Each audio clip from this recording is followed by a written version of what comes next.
¿Cómo lo entiende él? ¿Cómo entiende él su relación con Dios? ¿Cómo percibe él su entendimiento o su conocimiento de Dios? David era un pastor de ovejas, no de ovejas que van a una iglesia, sino de ovejas reales, ¿verdad? De ovejas que esas que se ven en el campo, ¿verdad? David escribe este salmo y describe con él cómo percibe a Dios, cómo entiende a Dios. Todos necesitamos ser pastoreados. Todos somos ovejas, empezando por el que les predica. Nadie aquí es solo pastor o pastorea a otros, porque a la final todos somos ovejas. Y necesitamos el pastor por muchas razones.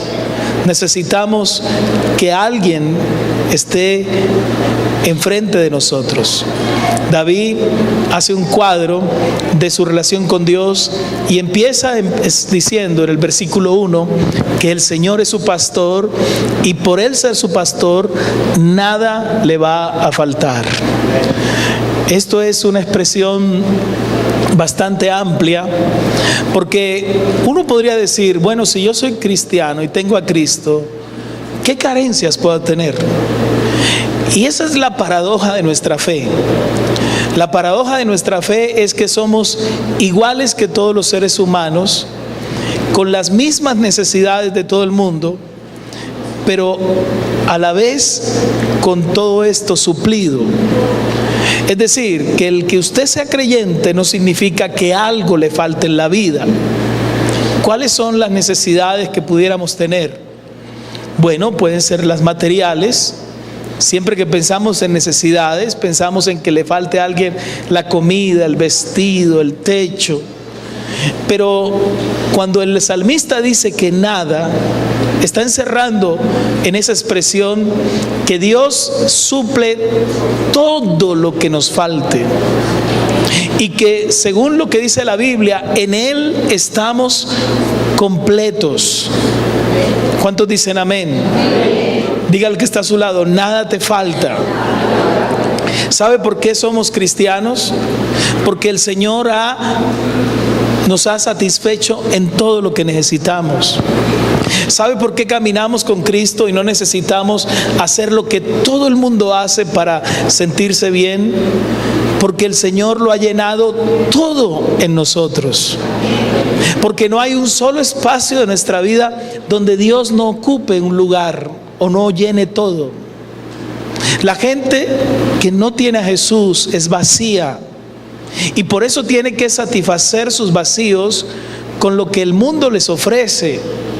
Nosotros no vamos a embriagarnos, no solo porque consideremos que sea pecado, sino porque consideramos que no necesitamos escondernos detrás de ningún alucinógeno ni detrás de algún químico etílico en nuestro cuerpo que nos dé una sensación como de tranquilidad o de escapismo para estar bien y sentirnos relajados y como pasarla un momento bien. No necesitamos de eso, porque nosotros hemos escogido lo que es definitivo para estar bien en la vida, aunque a veces tengamos crisis, es que tenemos al Señor llenando nuestro corazón. Porque una niña cristiana no necesita ir a acostarse con su novio para sentirse amada. ¿Sabe por qué?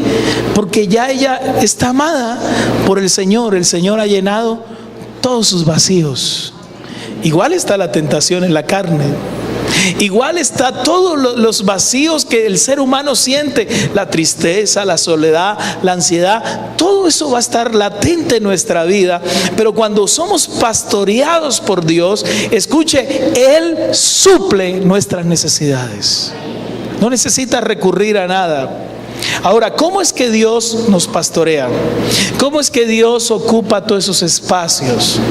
Porque si usted considera que Dios es su pastor, o Jesús o Jehová es su pastor, tiene que saber que Él lo apacienta, que Él es su dueño, que Él es su pastor, que Él está ahí para suplirle, para llenar sus espacios. Siempre recuerdo la biografía de un hombre llamado Hudson Taylor. Me gusta ver las biografías de los misioneros. Estos días pude observar la de William Carey en la India. Estos días de pronto la veremos, porque son hombres que fueron a campos misioneros extremos. Y Hudson Taylor fue a predicar a la India siendo un inglés. Perdón, a la China.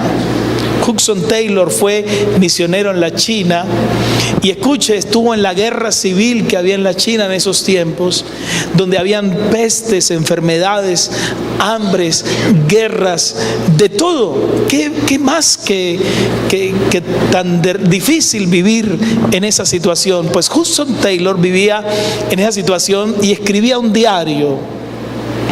Y una de esas cartas le escribía a su mamá: mamá, soy feliz en la China.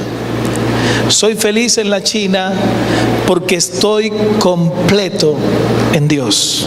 Él lo ha llenado todo en mi vida. Hoy la gente vive en un mundo de insatisfacción. Hoy la gente no se siente contenta con lo que tiene y con lo que es. ¿Sabe por qué? Porque las cosas no te llenan. Las personas no te llenan. Los logros no te llenan. Los alcances, los éxitos de la tierra no te llenan. Hay un vacío en el corazón del hombre que el único que lo puede llenar es el Señor. Y si usted no está lleno de Dios, escúcheme, aleluya, si usted tiene de todo y no tiene a Dios, es un pobre. Y perdóneme, le añado, es un pobre, miserable, desventurado, ciego. Eso dice Apocalipsis, no lo digo yo. Eso dice Apocalipsis. En pocas palabras, Apocalipsis nos trata como un mendigo espiritual cuando no tenemos al Señor, ¿verdad? Pero también, si usted no tiene tal vez todo lo que quiere, y tal vez a veces hasta le falta cosas fundamentales, pero tiene al Señor, lo tiene todo. Amén. Lo tiene todo, porque Él llena tu corazón. Ahora, ¿cómo es que Dios nos suple todos nuestros vacíos? Yo veo gente tan vacía ahora. Hoy es el mundo donde todo lo tenemos, pero más vacío está el ser humano. Hoy es el mundo donde la gente tiene las mejores comunicaciones y es donde vive más incomunicada. Hoy es el mundo donde hay de todo, pero todo falta. Todo falta. Donde hay más posibilidades de descansar y no se descansa. Ahora mire lo que dice aquí. Segundo, el versículo 2 dice: en lugares de delicados pastos me hará descansar, y junto a aguas de reposo me pastoreará. Este es el cuadro del pastor, con sus ovejas junto a un lago tranquilo, reposado, un prado tierno, delicado, la sombra de un árbol frondoso y la tranquilidad del campo y una suave brisa que corre. Qué hermoso lugar, qué lugar tan espectacular, sobre todo en este tiempo donde la ansiedad y el estrés son la rutina de la vida. Y el salmista se pintó allí como una de esas ovejitas junto a ese lago, descansando en ese prado verde tierno, con el pastor de su lado cuidándoles. Pero ¿qué hace ese lugar? Ese lugar, en primer lugar, nos da descanso. Diga al que está a su lado: descansa, hermano. ¿Alguien se ha sentido cansado aquí alguna vez? La vida cansa, la rutina cansa, los problemas cansan, debilitan. Y el cansancio empieza a producir en el ser humano una angustia existencial. Y de ese cansancio viene el estrés. ¿Alguien se estresa aquí? Diga amén. Seguro que sí. El estrés es la enfermedad del siglo XXI. ¿Y qué es el estrés? Son tres: no tengo, no puedo, no quiero. Bueno, son muchos no. El estrés existe y es esa ansiedad, esa conmoción interna que se vive por no tener todo resuelto. No se descansa, no se reposa. Usted puede dormir, pero no descansar.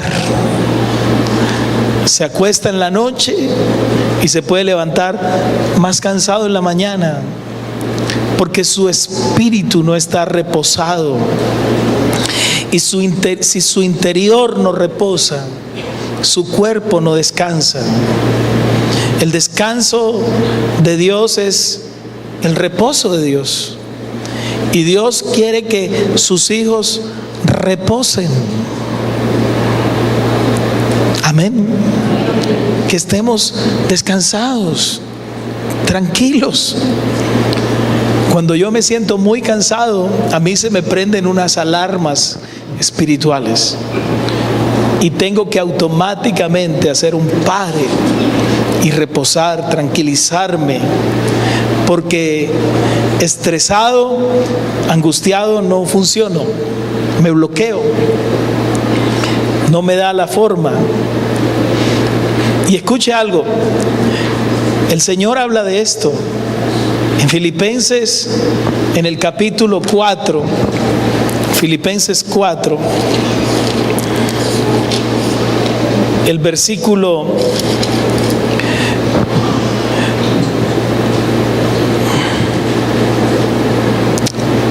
se me escapa aquí.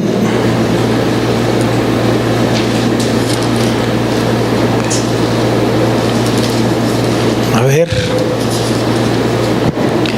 el que dice: echando toda vuestra ansiedad. 4:7 dice: y la paz de Dios. Bueno, eso está bien, pero ahí desde el 6 empieza: por nada estéis afanosos, sino que sean conocidas vuestras peticiones delante de Dios en toda oración y ruego y acción de gracias, y la paz de Dios, que sobrepasa todo entendimiento, guardará vuestros corazones y vuestros pensamientos en Cristo Jesús. ¿Cómo es que Dios nos da descanso? ¿Cómo es que Dios... Oiga, ¿el cristiano puede descansar? Sí. Ahora, no significa que usted no tendrá atfugias, problemas. ¿Qué es la diferencia entre un cristiano y uno que no lo es? Le voy a decir básicamente qué es. Somos iguales que todos los parroquianos que estén por aquí alrededor nuestro, que el inconverso que no vino ya al culto y se quedó enguayabado en la casa tomándose un caldito, una no sé qué para que se le pase, o el ladrón o el asesino, en el sentido de que la vida nos va a tocar igual a todos. El sol sale sobre buenos y malos, la lluvia cae sobre justos e injustos, la tierra tiembla para el creyente o no creyente, ¿verdad? O sea, una misma cosa acontece a los hombres bajo el sol, dice Eclesiastés. Pero la diferencia es que a los hijos de Dios, Dios nos da la capacidad de revertir el efecto de las situaciones en bendición a favor de nosotros. Me explico. Dios puede darte descanso en medio del cansancio. Dios puede darte paz en medio de la tormenta. Dios puede darte gozo en medio de la tristeza. Dios puede darte todo lo que no te imaginas. ¿Cómo lo hace Dios? Sobrenaturalmente. ¿No se alegran por eso, hermanos? Yo estaría saltando de alegría. Porque usted tiene una garantía de que su cansancio no lo va a llevar a morirse, sino que Dios lo hará descansar. Diga al que está a su lado, te hará descansar. Descanse. Diga al que está a su lado, descanse, hermano, descanse. ¿Cuántos necesitan vacaciones? Aunque no tenga platica, necesita vacaciones, ¿verdad? Pero escuche algo, sí se necesita descansar. Repose. El Señor nos hace entrar en su reposo. Y el tema del reposo en la Biblia es muy amplio. La Biblia dice que Israel nunca entró en el reposo de Dios. Nunca entró. ¿Y sabe por qué no entraron en el reposo de Dios? Por incredulidad. Siempre vivieron en las fugias, siempre vivieron muriéndose en el desierto con todas las necesidades suplidas, en un desierto viendo la mano de Dios, pero nunca entraron en el reposo de Dios. ¿Sabe por qué? Porque no creyeron las promesas de Dios. Y la gente que no puede descansar es el que no le puede creer a Dios que sus promesas son verdad y se van a cumplir. ¿Cuántos alaban al Señor?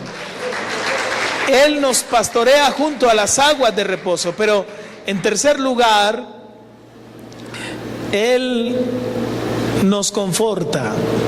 Versículo 3,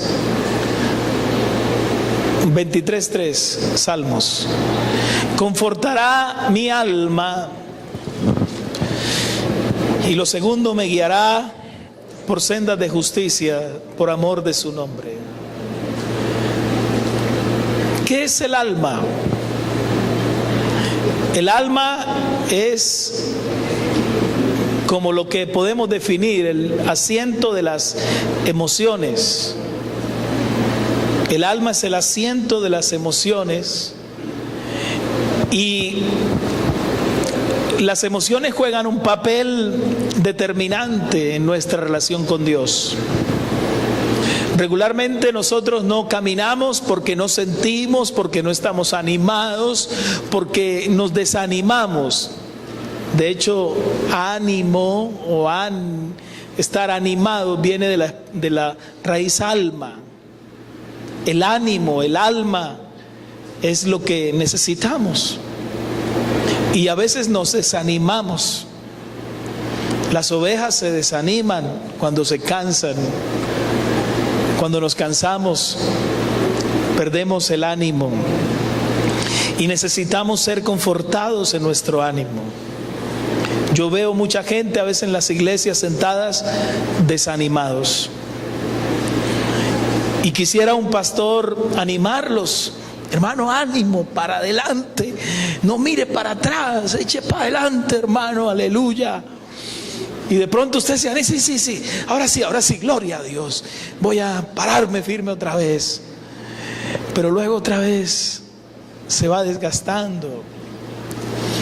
Y tenemos como esos altibajos emocionales que nos impulsan a veces a avanzar, pero luego nos volvemos a apachurrar. Cuando el Señor nos pastorea, Él nos conforta y nos anima. Amén. A veces no habrá nadie quien te anime. A veces no habrá nadie quien te diga, tire para adelante, no mire para atrás. A veces usted estará solo, usted y Dios, donde usted tendrá que decir, ¿qué voy a hacer con mi vida espiritual? ¿Qué voy a hacer con mi caminar con Dios? Y usted tiene que tomar decisiones de avanzar. Hay un joven que Juliana llevó al encuentro, se me escapa el nombre, no sé, David. El chico fue al encuentro, creo que era la primera vez que iba a una iglesia, pero fue como directo al encuentro. Y desde que vino del encuentro, no ha faltado una sola vez a la iglesia, y siempre lo veo solo. Entra solo y sale solo. Entra solo y sale solo. Y se sienta por allá solo. Y el domingo lo encontré afuera y le dije, mira, Yo no sé quién te está animando, pero te veo solo.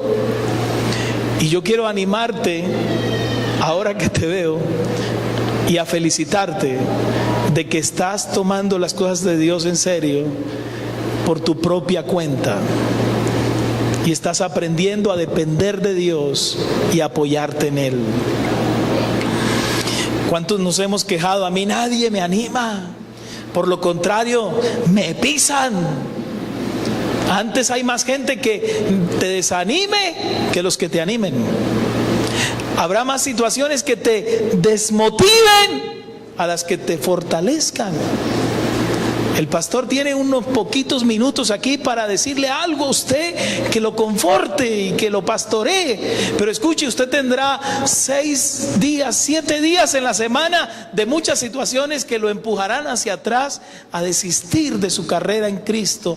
Pero escuche, el pastor de pastores siempre estará ahí para confortar su alma, para animarlo, para decirle: no desfallezca.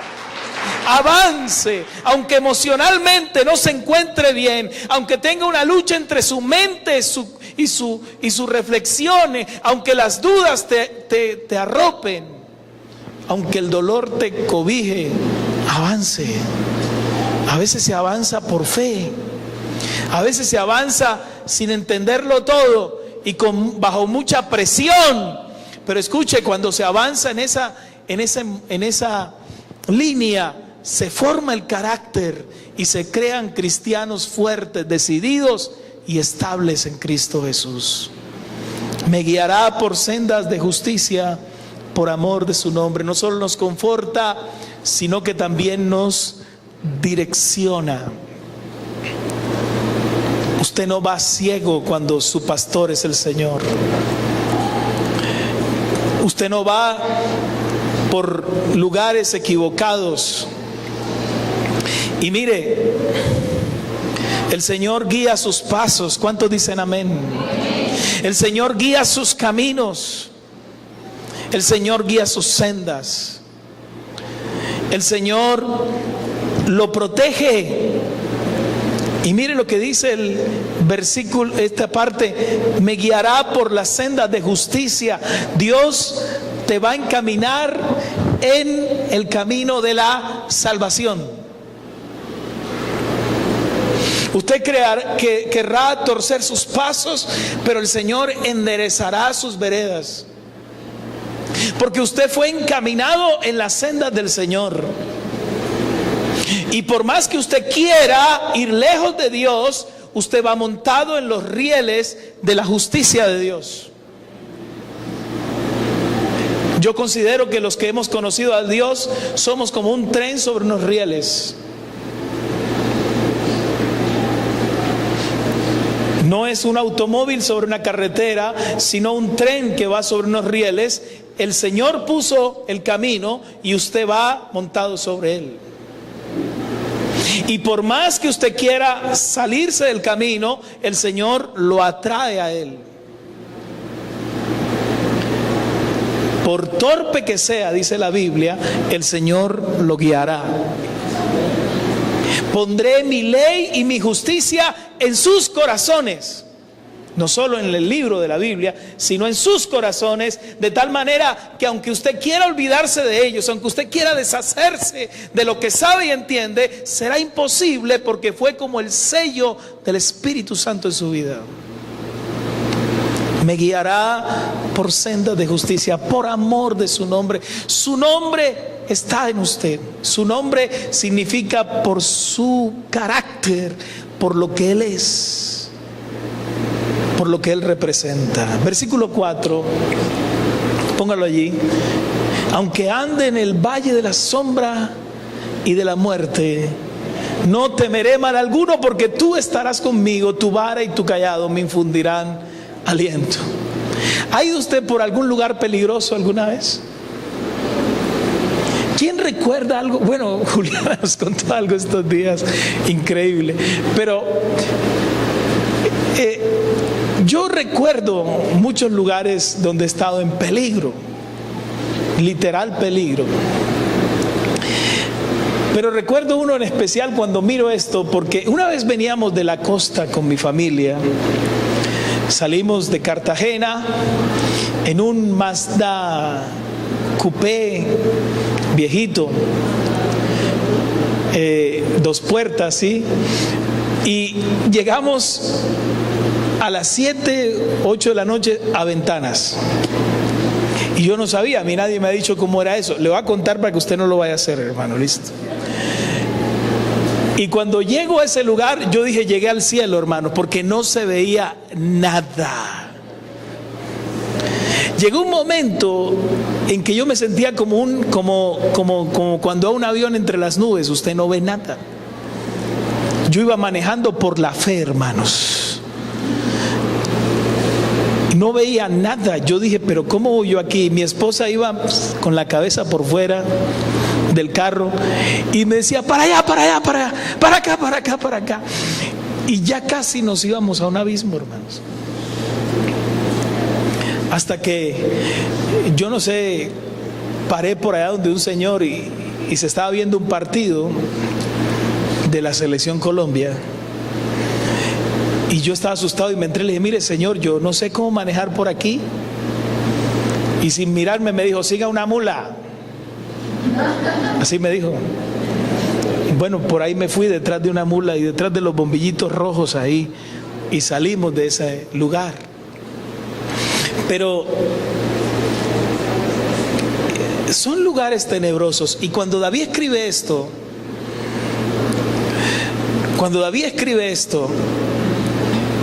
hay 2 interpretaciones. Número 1, que puede ser una situación poética, pero número 2, algunos comentaristas dicen que el lugar del Valle de la Sombra y de la Muerte era un lugar real. Era un paraje que existía en el tiempo de David, donde David tenía que transitar por las ovejas por diferentes lugares, pero había un lugar que lo llamaban el Valle de la Sombra y de la Muerte, así como aquí llamamos un lugar Matasano, algo así, hermano, ¿sí o no? El lugar del Valle de la Sombra y de la Muerte era un lugar real. ¿Y qué era el Valle de la Sombra y de la Muerte? Era un camino por alrededor de la montaña, muy angosto, con muchas piedras y con abismos a los lados. Entonces, cuando el pastor tenía que pasar con sus ovejitas por esos parajes, era bastante peligroso que una oveja se resbalara y se fuera al abismo y se muriera o se matara.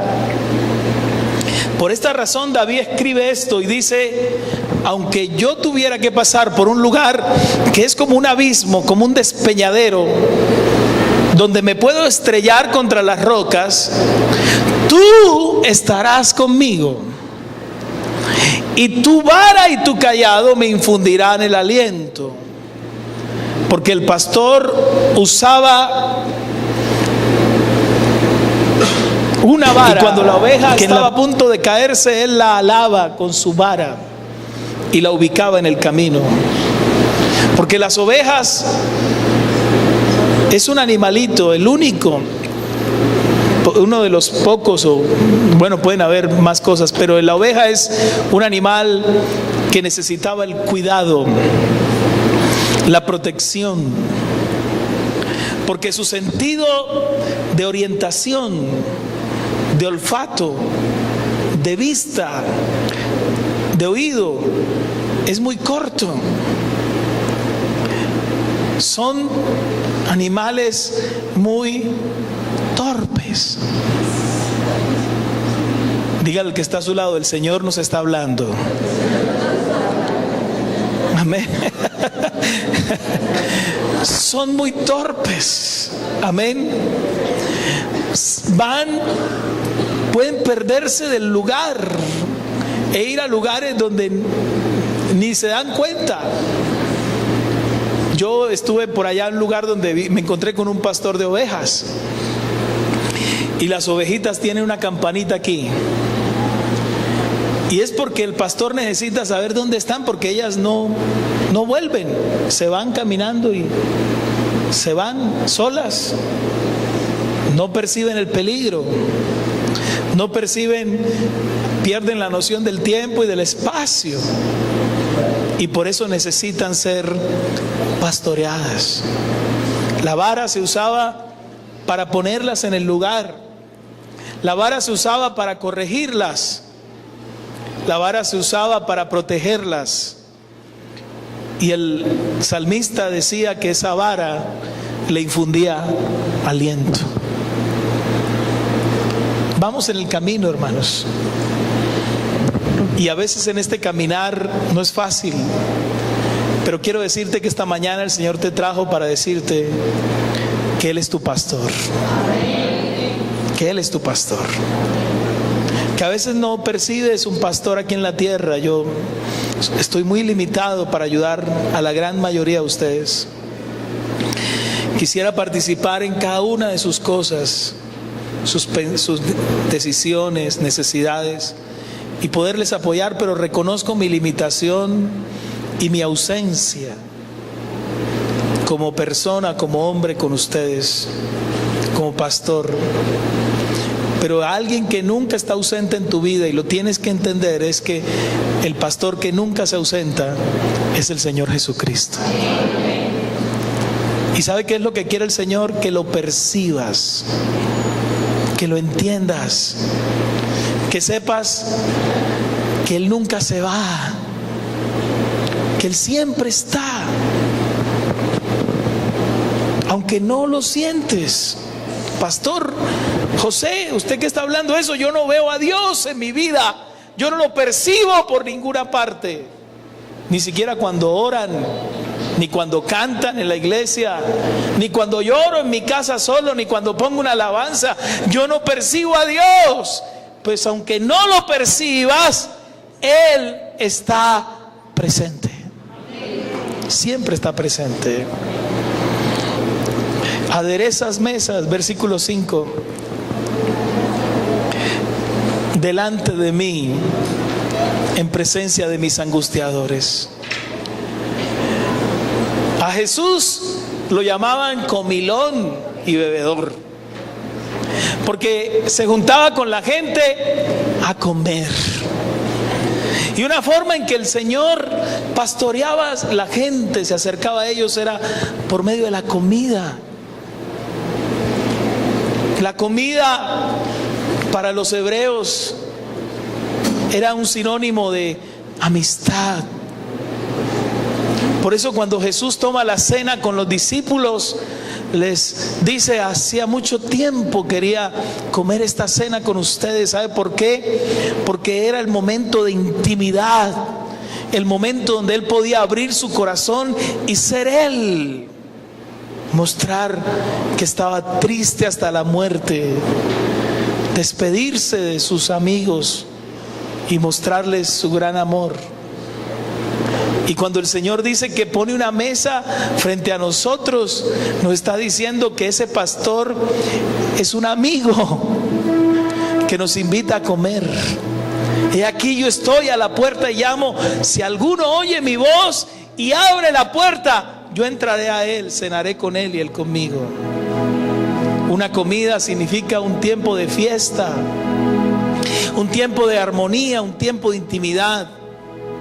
Y pinta un cuadro el salmista también aquí, de usted sentado frente a manjares. Imagínese usted a esta hora sentado frente a todas las comidas que a usted le gustan, y enfrente suyo todos los angustiadores, todos sus problemas. Hay gente que cuando está tan angustiados, hasta el hambre se les quita. Hasta el hambre se les quita, no les da por comer. Bueno, yo hasta ahora no he peleado con la comida, gracias a Dios, hermanos. Pero ni la comida les entra, porque sus angustias son tan fuertes que ni apetito les da. Pero sabes, cuando el Señor es tu pastor, puedes comer tranquilo. Diga al que está a su lado: coma tranquilo. Amén. Cómase sus frijoles, su arepa, La punta de anca que el Señor le dé, lo que Dios le dé, cómaselo tranquilo. Disfrute su mesa. Y esos angustiadores que están enfrente, diciéndoles: te voy a destruir, voy a acabar con tu familia, voy a acabar contigo, ríaseles en la cara y siéntese a esa mesa y disfrute lo que el Señor le ha entregado. Pero también dice el salmista que el Señor le ungía la cabeza con aceite. Los pastores le echaban aceite a sus ovejas, en todo el cuerpo, en su cabeza, en todo el cuerpo, porque el aceite era como un insecticida en su lana, en su piel. Les evitaba que los bichitos les picaran y les infectaran la piel, les fastidiara. Era como un repelente en sus cuerpos ese aceite. Y por eso el salmista decía que su pastor le ungía con aceite. El aceite en la Biblia es símbolo del Espíritu Santo. Y cuando usted recibió al Señor, usted fue lleno del Espíritu Santo y fue ungido con el Espíritu Santo. ¿Me está escuchando? Y esa unción en su vida tiene una función. ¿Qué hace la unción en su vida? La unción en su vida le enseña todas las cosas. Yo le enseño algo aquí, pero la mayoría de las cosas que usted aprende en la fe, las aprende por el poder del Espíritu Santo en su vida. Él es su maestro por excelencia. Y no solo las aprende aquí, Él las implanta en su corazón para transformar su vida y su carácter. Pero la unción también nos da poder. La unción nos libra del mal. La unción nos da autoridad. La unción es la capacidad para hacer lo que el Señor quiere que hagamos, para avanzar, para pelear las batallas, para predicar el evangelio, para sanar los enfermos, para liberar a los endemoniados, para abrir las cárceles a los presos. Dice el Señor: el Espíritu del Señor está sobre mí, por cuanto me ha ungido el Señor para dar buenas a los pobres, anunciar el año agradable del Señor, para sanar a los quebrantados de corazón. Amén. Dios te ha ungido. Y por último, versículo 6, ciertamente, el versículo 6.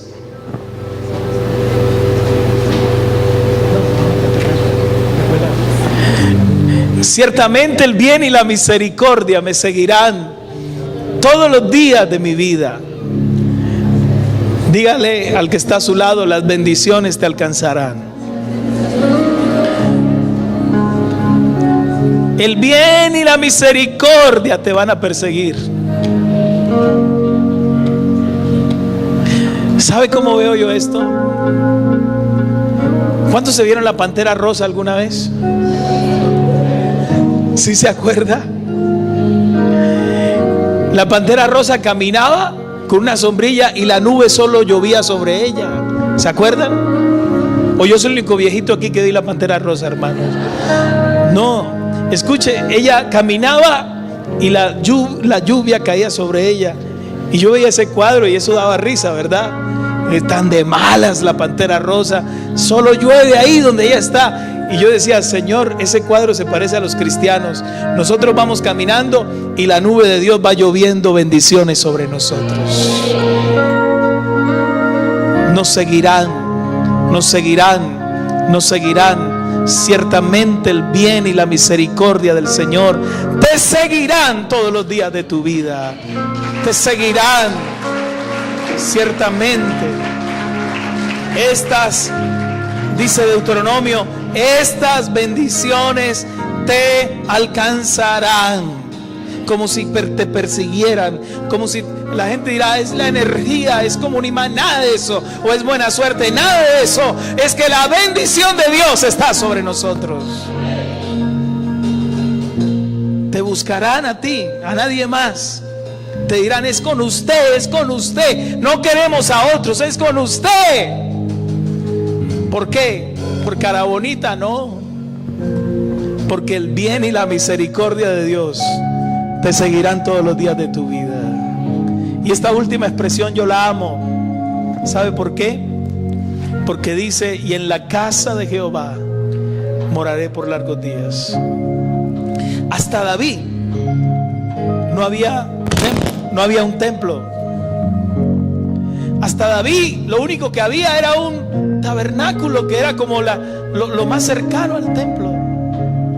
Pero el que inventó una casa, el que edificó y creó, por lo menos en su mente, no, si la alcanzó a hacer, el que diseñó una casa para Dios fue David.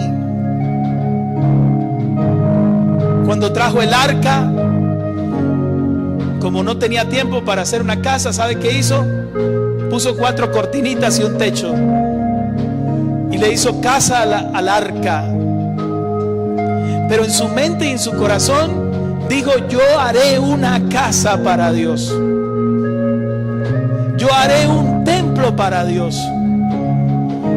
Yo edificaré una casa donde Dios habite. Y consiguió toda la madera, las piedras preciosas, el oro, los arquitectos, todos los consiguió. Y un día Dios le dijo: un momento, David, tú no me vas a construir la casa,